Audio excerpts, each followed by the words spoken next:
নির্দিষ্ট কোনো কারণ খুঁজে পাওয়া যায়নি। আমরা ব্লেম গেম দেখছি, আমরা পাল্টাপাল্টি অভিযোগ পাল্টা অভিযোগ দেখছি। বিষয়টা হচ্ছে, আমি প্রথমেই কেন এক শব্দে না বললাম যে আমরা আপাতত কোনো সুস্থির রাজনীতির আমি অন্তত কোনো লক্ষণ দেখছি না এই কারণে যে দেখুন, আপনি বললেন যে একের পর এক বিবৃতি আসছে। এটা আমার মনে হয় ফর দ্য টাইম বিং আমরা গণমাধ্যমের রূপ দেখলাম, চরিত্র দেখলাম হাতে গোনা দুই একটি ছাড়া।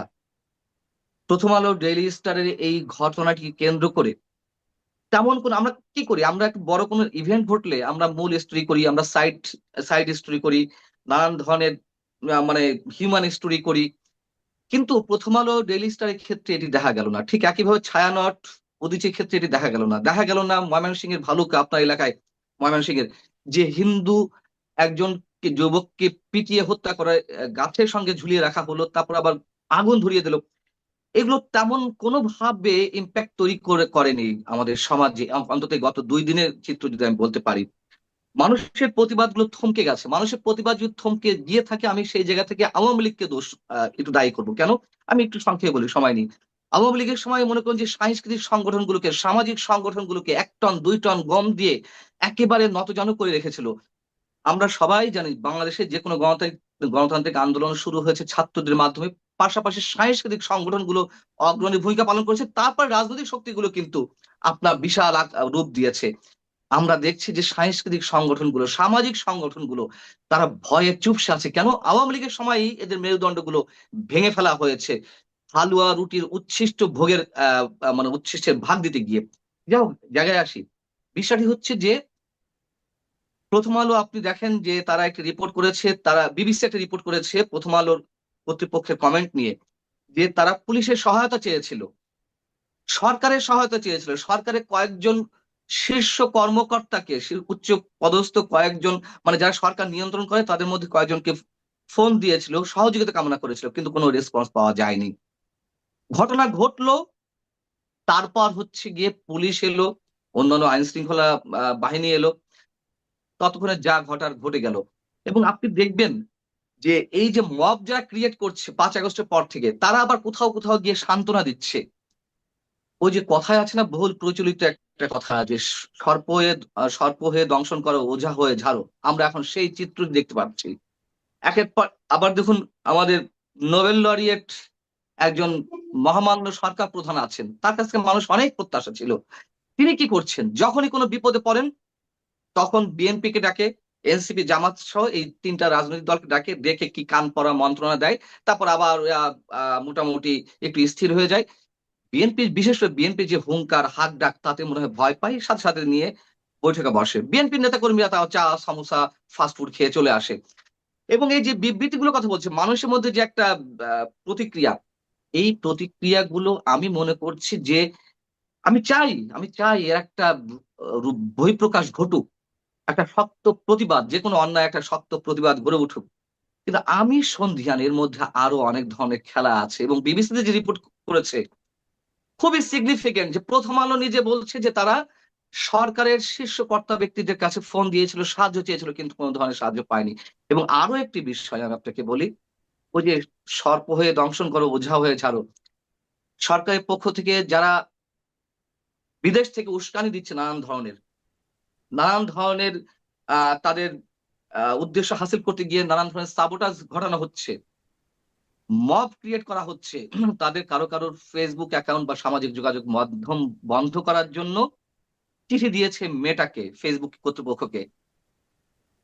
আপনি দেখুন তো সে সবার ফেসবুক বন্ধ হয়েছে কিনা। যে 2জন ব্যক্তি বিদেশে বসে বাংলাদেশে অস্থিতিশীল পরিবেশ সৃষ্টি করছে, তাদের একজনটা বন্ধ হয়েছে, এবং অন্যান্য সামাজিক যোগাযোগ মাধ্যম কিন্তু বন্ধ হয়নি।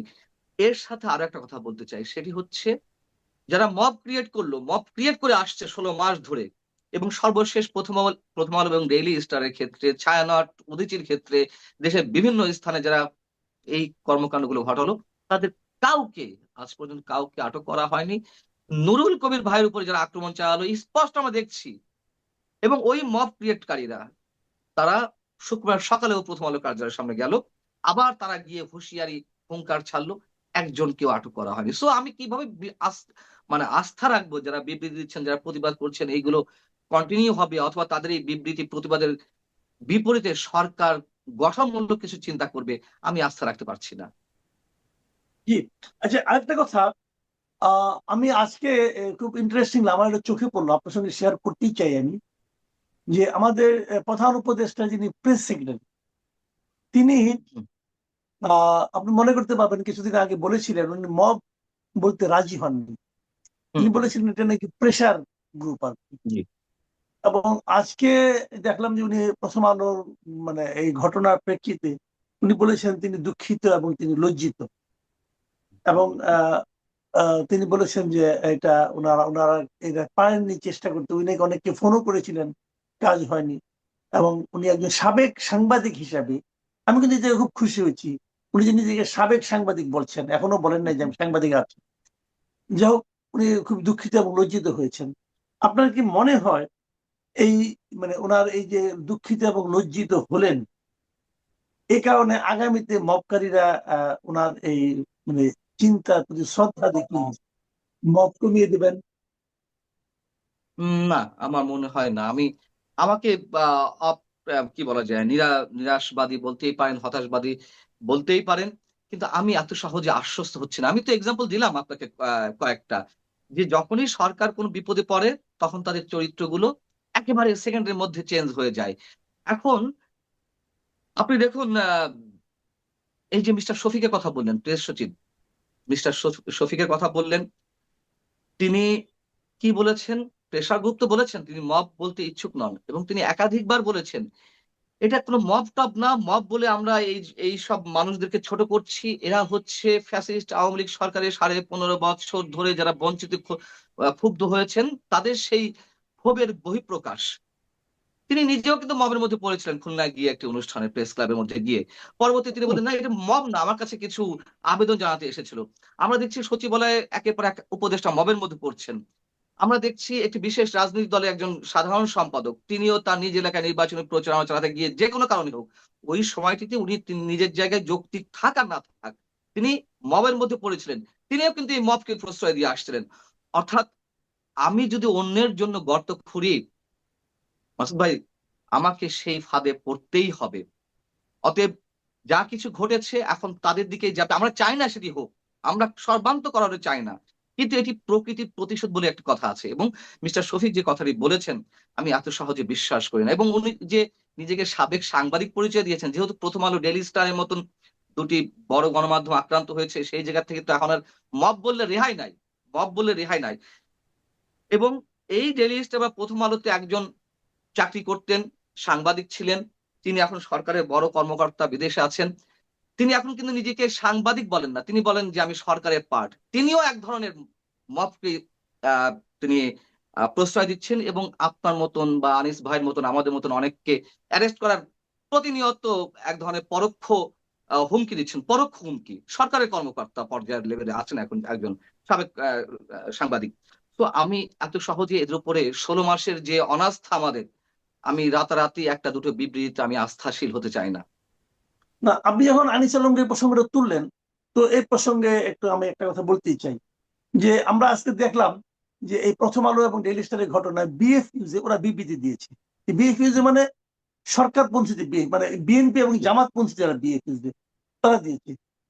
বিএফইউজে খালি কি মিডিয়ার মানে আপনার যারা কথা বলবেন, গণমাধ্যমের স্বাধীনতা অথবা আপনার সাংবাদিকের স্বাধীনতা এটা দেখে নাকি প্রতিষ্ঠানের স্বাধীনতা দেখে, এটা আমি ঠিক বুঝতে পারি না।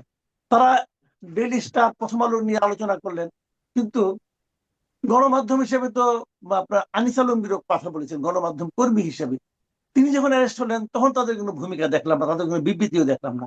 আপনিও একজন গণমাধ্যম কর্মী হিসেবে আমরা মনে করি, আমি নিজেও মনে করি, আপনার যখন অ্যারেস্ট হলেন তখন আমি এদের কাছে কোনো বিবৃতি দেখিনি। তো এটা একটা বৈষম্য কিনা? আবার এই বৈষম্য দেখেন আরেক জায়গায় আছে, যেমন ধরেন হাদি হাদির মৃত্যুকে কেন্দ্র করে, হাদির উপর হামলাকে কেন্দ্র করে সারা দেশ অনেক কিছু হচ্ছে। আপনার আমি কারোর সঙ্গে তুলনা করছি না, কিন্তু আমি ডেইলি স্টারের সঙ্গে আনিস আলমকে তুলনা করছি না, কিন্তু ঘটনা তো একই ধরনের ঘটনা। আবার ধরেন হাদিকে কেন্দ্র করে অনেক কিছু ঘটতেছে, তাকে সিঙ্গাপুরে ট্রিটমেন্ট করা হলো, তার ফ্যামিলির দায়িত্ব নিলেন আমাদের প্রধান উপদেষ্টা, অনেক কিছু হলো। কিন্তু এর মধ্যে যে আরেকটা ঘটনা ঘটলো ভালুকায়, সবার সামনে একটা লোককে মেরে আগুন দিয়ে ঝুলিয়ে পুড়িয়ে ফেললো, আগুন দিয়ে পুড়িয়ে ফেলা হলো। সেই ঘটনায় কিন্তু আমি দেখলাম না যে কোনো উপদেষ্টা যে অথবা প্রধান উপদেষ্টা যে বললো যে তোমাদের এই অন্যায় প্রতিবাদ হিসাবে তোমার ফ্যামিলির দায়িত্ব আমরা নিচ্ছি। তো আমার কথা হলো কি, রাষ্ট্রের চোখে সবাই তো সমান হওয়া উচিত, তাই নয় কি? নিঃসন্দেহে, হাদির নিঃসন্দেহে। প্রশংসা আছে। হাদিকে আমি নিজে ব্যক্তিগতভাবে খুব পছন্দ করতাম, তার সঙ্গে আমার খুব ভালো সম্পর্ক ছিল। আবার হাদির কিছু সমালোচনা কিন্তু আছে। কিন্তু দিব্যচন্দ্র যার যে মারা গেল, তার সমালোচনা নাই কোনো। সে একজন সাধারণ মানুষ, অথবা সে হিন্দু। এই জন্যই কি এই জন্যই কি রাষ্ট্রের কাছে দুজন দু ধরনের হচ্ছে। আমি তুলনা করছি না, আমি আবারও বলছি, আমি ক্ষমা চাচ্ছি যদি এটাকে তুলনা করার চেষ্টা করেন, তুলনা নয়। তুলনা তো আসতেই পারে, আমি বলছি তুলনা তো যে আসতেই পারে। রাষ্ট্রের ভূমিকাটা তাহলে কি হবে, সংগঠনের ভূমিকাটা কি হবে। বাস্তবে তুলনা যদি নিয়ে আসেনও, অপরাধটা কি? আমি তুলনাটা এভাবে করি, আপনি যে হিন্দু যে যুবকের কথা উল্লেখ করেন ময়মনসিংহে ভালুকায়, তিনি নাকি মহানবী সাল্লাল্লাহু আলাইহি ওয়াসাল্লামকে অবমাননা করেছেন। আপনি আপনার নিজের কন্টেন্টে বলেছেন যে তিনি যদি অন্যায় করে থাকেন তার জন্য আইন আছে, আদালত আছে, অনেক ধরনের পন্থা আছে বিচার সালিসে। এইভাবে মানুষকে পিটিয়ে মেরে আগুনে লাশ পুড়িয়ে ফেলতে হবে? যাও, প্রশ্ন হচ্ছে যে আমি সেটাইও বাদ দিলাম। আমি যদি তুলনাতে আসি, ওসমান হাদি তিনি জুলাই যোদ্ধা, জুলাই যোদ্ধা হিসেবে তাকে, তার জন্য রাষ্ট্রীয় শোক পালন করা হচ্ছে, আমার কোনো আপত্তি নেই। আরো বিশাল কিছু থাকলে করুন, সমস্যা নেই, আমরা কোনো আপত্তি জানাবো না। কিন্তু আমি এক্ষেত্রে হিন্দু যুবকের কথা বাদ দিই, বা হিন্দু মুসলিম ওই ক্লাসিফিকেশনে না গিয়ে আমি আগুনে পুড়িয়ে মারার এই ঘটনাটিও বাদ দিলাম। এটা একেবারে এতই ক্ষুদ্র এই সরকারের কাছে। আমি এই জন্যই বলছি, তুলনাটা কোথায় বলবো, যখন মুক্তিযোদ্ধারা আক্রান্ত হচ্ছেন, যখন মুক্তিযোদ্ধা, আমি ওই বিতর্কিত মুক্তিযুদ্ধের কথা বলছি না, আমি সিইসি, সাবেক সিইসি নুরুল হুদা বা অন্য কারো কথা বলছি না। প্রকৃত যারা মুক্তিযোদ্ধা, তারাও তো আক্রান্ত হয়েছেন। তাদের ক্ষেত্রে একটা কথা বলেছেন, একটা শব্দ উচ্চারণ করেছেন, বরং মুক্তিযোদ্ধাদের ধরে জেলে পুরা হলো। 80 বছর 85 বছরের বয়সে মুক্তিযোদ্ধাদের কোনো অপরাধ নেই। আপনি যেই ঘটনাটির কথা বললেন, আমি যখন আক্রান্ত হয়েছিলাম বা অ্যারেস্ট হয়েছিলাম 28 আগস্ট মঞ্চ 71-এর সময়, হ্যাঁ, মুক্তিযোদ্ধাদের রক্তাক্ত করা হলো। আমি লতিফ সিদ্দিকের কথাও বাদ দিলাম যে তার গায়ে একটা সাইনবোর্ড ছিল, যদিও তিনি এখন সাবেক আওয়ামী লীগের সাবেক মন্ত্রী। সাধারণ মুক্তিযোদ্ধা হতে ছিলেন গোলাম মোস্তফা, মুক্তিযোদ্ধা আনিসুর রহমান বুলবুল, তাদের অপরাধটা কি? গলা টিপে এক হাত উঁচু করে তুলে ধরা হলো। এদের ক্ষেত্রে কোনো বিবৃতি দিয়েছেন, স্টেটমেন্ট দিয়েছেন, খোঁজ খবর নিয়েছেন? উল্টো জেলে পুরেছেন। তো সেই সরকারের কাছ থেকে আমরা কি আশা করতে পারি? বৈষম্য, সাংবাদিকদের কথা বলছেন, আমি এই জায়গাটায় মাসুদ ভাই, আমি আমি নিজের লজ্জা বোধ করি যে আমি একজন গণমাধ্যম কর্মী হিসেবে, মানে ছোট একজন সাংবাদিক হিসেবে। কারণ আনিস ভাইয়ের ক্ষেত্রে, আনিস ভাই তো আমার চেয়েও সিনিয়র মোস্ট, তিনি জ্ঞানে অভিজ্ঞতায় আমার চেয়ে অনেক বড়। তিনি বড় বড় মানে কয়েকটি পত্রিকায় কাজ করেছেন, টেলিভিশনে হেড অফ নিউজ ছিলেন কোনো কোনো চ্যানেলে। বিষয়টি হচ্ছে কি, এটি দৈন্যতা। এই যে যে সাংবাদিক সংগঠনগুলো আছে, সাংবাদিক সমাজটাকে নষ্ট করার পিছনে এই ক্লাব ভিত্তিক সংগঠনগুলো, এটা স্রেফ ক্লাব, আর কিছু না। এটা বছরে দু একটা পিকনিক হবে, আর মাসে মাসে চাঁদা দেওয়া হবে। আর নিজেদের কিছু ব্যক্তি, কিছু সাংবাদিক নামধারী কিছু সাংবাদিক নেতা, কিছু ব্যক্তি তাদের পকেট ফুলাবে, বড় বড় ডায়াসে তাদের নাম পরিচয়, মানে পদ পদবি ব্যবহার করে বক্তব্য দিবে, আর সরকারের কিছু আনুকূল্য নিবে। এছাড়া আর কোনো কাজ নেই। আনিস ভাইয়ের ক্ষেত্রে আমি দেখলাম ডিআরইউ একটা বিবৃতি দিয়েছে। আমি আর কোন মানে সাংবাদিকদের যে সংগঠনগুলো, আর কোনোটা দেখলাম, যদি ভুল না হয়ে থাকে। এখন প্রথম আলো, ডেইলি স্টারের ক্ষেত্রে দিয়েছে, তারা অনেক বড় প্রতিষ্ঠান, বড় গণমাধ্যম, না দিলে কেমন হয়, সেখানে তাদের নামটা আসবে বিবৃতি দিলে, এই জন্য দিয়েছে। আমি লজ্জাবোধ করি এই কারণে, আনিস ভাইয়ের ক্ষেত্রে রিপোর্টার্স উইদাউট বর্ডার সম্ভবত এখন বিবৃতি দেয়নি, অ্যামনেস্টি ইন্টারন্যাশনাল বিবৃতি দিয়েছে। আমার সময় যেখানে হিউম্যান রাইটস ওয়াচ বিবৃতি দিল, রিপোর্টার্স উইদাউট বর্ডার বিবৃতি দিল, আইএফজে বিবৃতি দিল, আনিস ভাইয়ের ক্ষেত্রে সিপিজি বিবৃতি দিয়েছে। লজ্জা এখানেই, আন্তর্জাতিক বা বৈশ্বিক সংগঠনগুলো যখন আমাদের মুক্তির জন্য বিবৃতি দিচ্ছে, আমাদেরকে আটকের প্রতিবাদ জানাচ্ছে, তখন ঘরের মধ্যে আমাদের নিজস্ব মানে সাংবাদিকদের যে সংগঠনগুলো, তারা একটা বিবৃতি দেয় না, মানে বিবৃতি দিতে গেলে আবার সরকারের চক্ষুশূল হয়ে পড়ে কিনা। এই কারণে এখন যখন দেখেছে প্রথম আলো এবং ডেইলি স্টারের ক্ষেত্রে প্রধান উপদেষ্টা নিজে ফোন দিয়েছেন মতিউর রহমান সাহেবকে বা মাহফুজ আলম সাহেবকে এবং তাদের পাশে আছে, সরকারি ঘোষণা দিচ্ছে, তখন বলছেন না এখন একটা বিবৃতি না দিলে কোনো বিষয়, মানে দিতেই হবে, না দিলেই নয়। এ কেন দিয়েছে? আর কোনো না, মানে দায়িত্বশীলতার জায়গা থেকে দিয়েছে আমি মোটেই মনে করি না। অনুষ্ঠান শেষ করার আগে একটা ছোট্ট করে যদি একটা বলতেন যে এই যে ঘটনা যেগুলি চলছে আপনার এই হাদিকে কেন্দ্র করে এবং বিভিন্ন ঘটনাগুলো, এগুলোকে আগামী যে আসন্ন নির্বাচন যেটা ফেব্রুয়ারিতে হওয়ার কথা, আপনি কি মনে করেন সেখানে কোনো প্রভাব ফেলতে পারে? অবভিয়াসলি ফেলবে। আমার সমস্যা হচ্ছে আমি কৌশল অবলম্বন করে কথা বলতে পারি না। আমার সমস্যা হচ্ছে যে যেটুকু বুঝি সেটুকুই মানে মোটামুটি বের করে ফেলি। যা কিছু ঘটছে নির্বাচনকে কেন্দ্র করেই হচ্ছে। আপনাকে আমি দেখেছি কখনো কখনো আপনাকে আশাবাদী হতে দেখেছি যে নির্বাচন হবে, এখন নির্বাচনের ট্রেনে উঠে গেছে দেশ, আমরা আশা করি একটা সুন্দর নির্বাচন হবে। আশাবাদী হতেই হবে, আশা ছাড়া তো আর জীবন বাঁচে না, তাই না? তো তারপরেও আপনি আমি আপনার মতো করে হয়তো অতটা কৌশল অবলম্বন করে কথা বলতে পারছি না। আপনি হয়তো এইসব কথার মধ্য দিয়ে আবার আপনার হতাশার কথাও মাঝে মাঝে ব্যক্ত করেন। কিন্তু আমি কেবলই হতাশ। যা কিছু ঘটছে নির্বাচনকে কেন্দ্র করে, এবং আপনি দেখুন এক ঢিলে কতটি পাখি মারা হলো। আমরা জানি না ওসমান হাদির শুটাররা কে? আমরা জানি না ওসমান হাদির কিলাররা কে? যারাই হোক এটা আমরা সমর্থন করি না। কিন্তু দেখুন আপনি এক ঢিলে কতটি পাখি মারা হলো। এক একটা হচ্ছে একটা অস্থিতিশীল পরিবেশ সৃষ্টি করা। আরো হবে। আমরা আশঙ্কা করছি।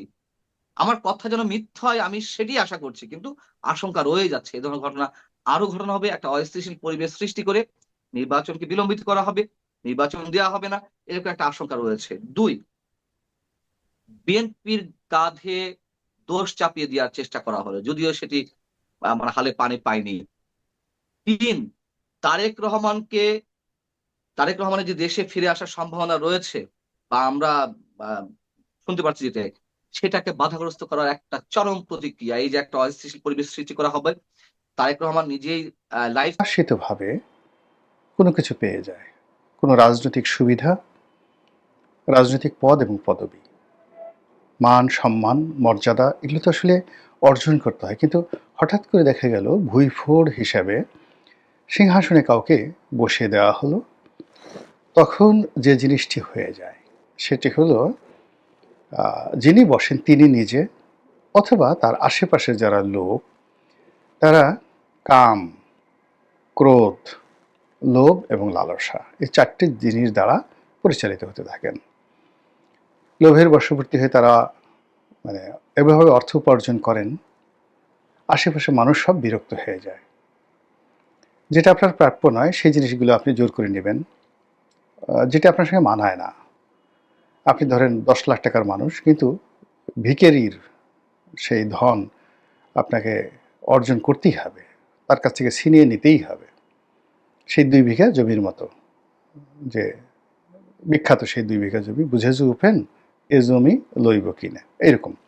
তো ওখানে রবীন্দ্রনাথ ঠাকুর যে জমিদার যে উপেনের ২ বিঘা জমি কিনতে চেয়েছিল, যেটা শেষমেশ উপেন সেটাকে মানে ভয়ে সেটা দিয়েই যায় কোনো টাকা ছাড়া।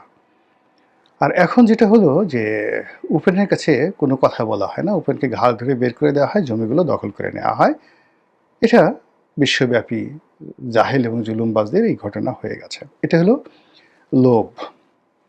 লালসা হলো অন্যের স্ত্রী, অন্যের কন্যা, মানে তাকে আপনি ভোগ করতে চান, যৌনতা, কিংবা যে বিশ্বের যে সুন্দর সুন্দর রমণীগুলো তাদের দ্বারা আপনি কামাসক্ত হন। তো আপনি সেই নিজের যে কাম চরিতার্থ করার জন্য বিকৃত পথে আপনি ঘুরে বেড়ান দেশে দেশের বাইরে। এটা গেল হলো লালসা। তো লোভ গেল লালসা। কামনা বাসনা মানে আপনি যা কিছু পাচ্ছেন, প্রাপ্তি, এই প্রাপ্তির সঙ্গে আপনার যে কামনা, আপনার যা কিছু আশা করছেন, সেটার একটা বিস্তর পার্থক্য থাকে। আপনি মন্ত্রী হয়েছেন, এখন প্রধানমন্ত্রী হতে হবে, প্রধানমন্ত্রী হয়েছেন প্রেসিডেন্ট হতে হবে, প্রেসিডেন্ট হয়েছেন তো আরও বড় কিছু হতে হবে, এরকম একটা চিন্তা। এই যে কামনা আপনাকে প্রতিটা মুহূর্তে যাকে বলা হয় আপনাকে অস্থির করে তোলে। এরপর হলো বাসনা। বাসনা সারাক্ষণ আপনি শুধু স্বপ্ন দেখেন, আজ এটা করবেন, কাল ওটা করবেন, সারা পৃথিবীকে আপনি দেখিয়ে দিবেন, অমরত্ব লাভ করবেন। এই বাসনাগুলো যার সঙ্গে আপনার বাস্তবের কোনো মিল থাকে না। তো এই যে ৪টি জিনিস আপনাকে বসে, এর মধ্যে সবচেয়ে নিকৃষ্ট জিনিস হলো আপনি নিজে এবং আপনার আশেপাশে যারা আছে তারা সবাই অনৈতিক যৌন সম্পর্কে জড়িয়ে পড়বে, এবং সেই অনৈতিক যৌন সম্পর্কের কারণে আপনি নিজে অথবা আপনার যারা সাঙ্গপাঙ্গ রয়েছে তাদের কর্মকাণ্ডের কারণে আপনি ক্ষমতা হারাবেন। এই বিষয়টি ভারতের রাজনীতিতে ইন্দিরা গান্ধীর জমানাতে কিভাবে ঘটেছিল সেই কাহিনীটি সংক্ষেপে বলবো। আপনারা জানেন যে বাংলাদেশের স্বাধীনতা যুদ্ধে জয়লাভের পর ইন্দিরা গান্ধী বেশ ভারতের রাজনীতিতে খুব শক্তিশালী হয়ে পড়েন, এবং তার সেই একরোখা মনোভাব, অহংবোধ, এ সকল কারণে কংগ্রেসের ভিতরে এবং বাহিরে অনেক শত্রু তিনি তৈরি করেন, এবং অনেক বিখ্যাত বিখ্যাত মানুষ যেমন জগৎজীবন রাম, তারপর চৌধুরী চরণ সিং, অটল বিহারী বাজপেয়ী, সুনীল দত্ত, মানে এই যে আমাদের যে সুনীল দত্ত নয়, মানে সুনীল দত্তর যে আরেকজন আর কি, আমার এই মুহূর্তে নামটা মনে আসছে না, মানে সেই অনেক বিখ্যাত বিখ্যাত লোক কংগ্রেস থেকে বের হয়ে যায়, এবং তারা বের হয়ে ভিন্ন একটা প্ল্যাটফর্ম তৈরি করে শেষের দিকে, সেটা হলো এই ভারতীয় জনতা পার্টি, এই যে এখন যেটা বিজেপি আছে। এবং এই জনতা পার্টিতে কংগ্রেসের যারা একেবারে মেধাবী নেতৃবৃন্দ রয়েছেন তারা এবং অন্যান্য যে সকল চরমপন্থা রাজনৈতিক দল আছে তারাও কিন্তু এখানে এসে যোগ দেয়, কিন্তু মূল যে ক্ষমতাটা সেটা আসলে লিবারেল যারা কংগ্রেসপন্থী তাদের হাতে থেকে যায়। এর মধ্যে চৌধুরী চরণ সিং, অটল বিহারী বাজপেয়ী এবং জগজীবন রাম। তো ওই মুহূর্তে আমি যে সময়টার কথা বলছি 75 থেকে 77, এই 3টি বছর বা তারও আগে 60-এর দশক থেকে ভারতের রাজনীতিতে সবচেয়ে জনপ্রিয়, সবচেয়ে আকর্ষণীয় মানুষ ছিলেন জগজীবন রাম। মূলত পণ্ডিত জওহরলাল নেহরুর পর তারই আসলে প্রধানমন্ত্রী হওয়ার সম্ভাবনা ছিল। এই কারণ হলো তিনি ভারতের যে দলিত সম্প্রদায়, সেই দলিত সম্প্রদায়ের প্রতিনিধি ছিলেন, এবং সমগ্র ভারতে কোটি কোটি ভোটার যারা আছে তারা চোখ বুজে তাদের দেবতা মনে করত জগজীবন রামকে। তো সেই জগজীবন রামের সঙ্গেও সেই ইন্দিরা গান্ধীর সম্পর্ক খারাপ হয়ে যায়, এবং সম্পর্ক এমন খারাপ হয়ে যায় যে পুরো দেশ দিয়ে তিনি সেই এমার্জেন্সি দিয়ে চালাতে বাধ্য হন।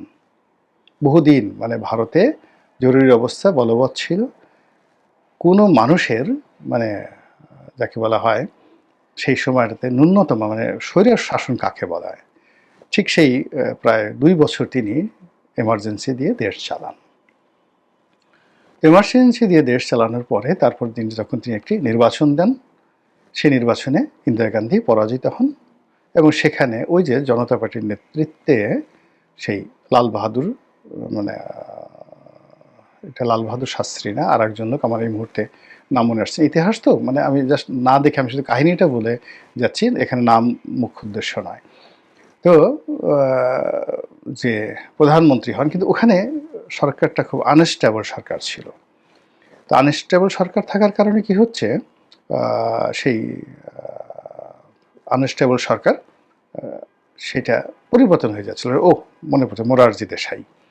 তো মোরারজি দেশাই প্রধানমন্ত্রী, কিন্তু ওখান থেকে বাদ দিয়ে সেখানে জগজীবন রাম তিনি প্রধানমন্ত্রী হবেন একেবারে নিশ্চিত। ইন্দিরা গান্ধী মানে খুব ভয় পেয়ে গেলেন যে আগে যিনি আছেন মোরারজি দেশাই দুর্বল চরিত্রের মানুষ, তো তার অধীনে যদি এই ইন্দিরা বিরোধী চক্রটি ক্ষমতায় থাকে তাহলে খুব দ্রুত একটি নির্বাচন এলে সেখানে ইন্দিরা গান্ধী আবার ক্ষমতায় আসবেন এবং সরকার বেশি দিন চলতে পারবে না। কিন্তু জগজীবন রাম যদি সেই পার্লামেন্টারি দলের মানে ভারতীয় জনতা পার্টির যে নির্বাচন, সেই নির্বাচনে যদি জগজীবন রাম পার্লামেন্টারি কুয়ের মাধ্যমে তিনি প্রধানমন্ত্রী নির্বাচিত হন এবং মোরারজি দেশাই যদি পিছনে চলে যান, তাহলে ইন্দিরা গান্ধী মানে কবে আবার ক্ষমতায় আসবে, কংগ্রেস আবার আসবে, তা একেবারে অনিশ্চিত। বিকজ পুরো অটল বিহারী বাজপেয়ী, চৌধুরী চরণ সিং এবং জগজীবন রাম, পুরো মেধাবী যে গ্রুপটি রয়েছে তারা একদিকে এরকম একটা পার্লামেন্টারি কু করার যখন চেষ্টা করছে, আর ওই সময়টাতে ইন্দিরা গান্ধী তার ছেলে সঞ্জয় গান্ধী মানে রাজীব গান্ধীর ছোট ভাই। মানে সে কিন্তু অত্যন্ত শ্রুড পলিটিশিয়ান ছিলেন, অত্যন্ত ঝানু পলিটিশিয়ান ছিলেন।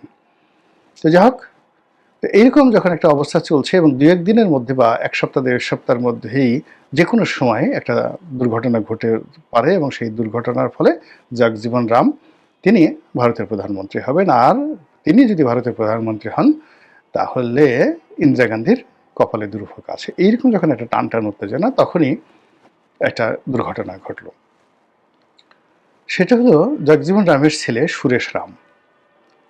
বাবা ভালো মানুষ, সৎ মানুষ, কিন্তু এটা ছিল একেবারেই খুব খারাপ প্রকৃতির একটা ছেলে, বাজে ছেলে। এমন কোনো হেন কুকর্ম নাই সে ছেলে না করত। এবং তার একটা বদ অভ্যাস ছিল বিকৃত যৌনাচার।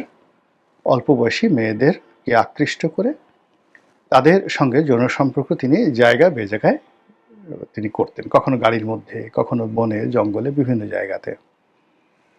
এবং আরও একটা খারাপ দিক ছিল যে তিনি এই যখন এই কাজগুলো করতেন 1977, তখন এই কাজগুলো করার জন্য তিনি তার একটা অটোমেটিক ক্যামেরা ছিল, তখন পোলারাইট ক্যামেরা বলা হয় এটাকে। আপনারা হয়তো 77 সনে যারা ক্যামেরা দেখেছেন তারা জানেন যে সঙ্গে সঙ্গে ছবি বের হয়ে যেত। তো এই পোলারাইট ক্যামেরা, এই ক্যামেরা দিয়ে তিনি আবার ছবি তুলে রাখতেন। এইরকম ঘটনার দিন তিনি তার মার্সিডিজ গাড়িতে করে এরকম এক মেয়ে, 22 বছর বয়সী মেয়েকে নিয়ে সে এই কুকর্ম করছিল এবং তার ছবিগুলো তোলা হচ্ছিল। এবং সেখান থেকে বিহার থেকে, মানে এই যৌন বিহার থেকে তিনি ফিরে আসছিলেন শহরে। তো পথের মধ্যে একটা দুর্ঘটনা ঘটে। তার সেই যে গাড়ি, সেই গাড়ি একটা দুর্ঘটনা ঘটায়, মার্সিডিজ বেঞ্জ দুর্ঘটনা ঘটায়। চারিদিকে তাকে ঘিরে ধরে এবং তিনি কোনো মতে প্রাণ ভয়ে মানে গাড়ি চালিয়ে সে একটা ইন্ডাস্ট্রিয়াল গ্রুপের একটা ইন্ডাস্ট্রির মধ্যে ঢুকে পড়ে। ঢোকার পরে সে ইন্ডাস্ট্রির যে মালিক সে নেমে আসে এবং যেহেতু জগজীবন রামের ছেলে পরিচয় জানার পরে তিনি তাকে আশ্রয় দেন এবং ফ্যাক্টরির পিছনের গেট দিয়ে তাকে পালিয়ে যেতে সাহায্য করেন। তো যখন সেই সুরেশ চলে যায় সেই মেয়েটিকে নিয়ে, এরপরে মানে উৎসাহবশত সেই শিল্পপতি সেই সুরেশের যে মার্সিডিজ বেঞ্জ গাড়ি, সেই গাড়িটির দরজাটা খুলে এই কারণে যে সুরেশ খুব দামি সিগারেট খেত, বিদেশি সিগারেট খেত, হাবানা চুরুট খেত, যেটা ভারতে অ্যাভেলেবল ছিল না। তো ওই ইন্ডাস্ট্রিয়ালিস্ট মনে করলেন যে সুরেশের গাড়িতে নিঃসন্দেহে তার সিগারেট আছে। তো সিগারেটের জন্য গাড়ির দরজা খুলেই তিনি দেখতে পেলেন অনেকগুলো সেই নগ্ন ছবি, মানে সেই পোলারাইট ক্যামেরাতে তোলা অনেকগুলো নগ্ন ছবি, 40 থেকে 50টি ছবি। এটা দেখে তার মাথায় মুহূর্তের ভিতর চমক খেলে গেল। ওই ইন্ডাস্ট্রিয়ালিস্টের ব্যক্তিগত বন্ধু ছিলেন সঞ্জয় গান্ধী। তো সঞ্জয় গান্ধী সেই করলেন কি, সেই ইন্ডাস্ট্রিয়ালিস্ট ছবিগুলো নিয়ে সোজা